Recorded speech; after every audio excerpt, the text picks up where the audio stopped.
Madame, Monsieur, bonsoir. Dans l'actualité, ce soir, la commémoration de la rafle de Murat, un hommage aux 109 personnes qui avaient été arrêtées en juin 1944.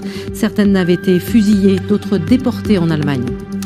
La victoire à la Maison des Sports de Clermont-Ferrand des Françaises en basket, 3-3 face aux Canadiennes, et la joie de la Clermontoise Laetitia Guapo de pouvoir remporter ce titre sur ses terres.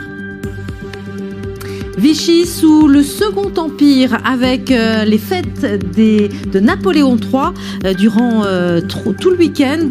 Danse, baignade et sport en costume d'époque ont animé les parcs et jardins de la ville.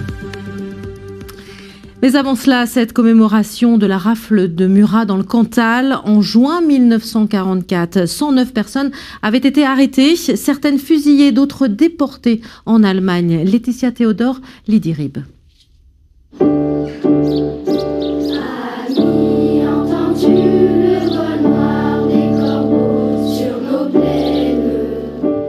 Il y a 80 ans, 107 hommes et 2 femmes sont raflés dans les rues de Murat et déportés vers les camps de Neuengamme et Ravensbrück.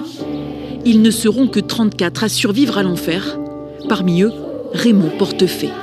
C'était trop dur quand il est arrivé de voir toutes les familles qui demandaient chaque fois et mon père, mon frère, qu'est-ce qui s'est passé, comment il est mort, où est-ce qu'il est mort.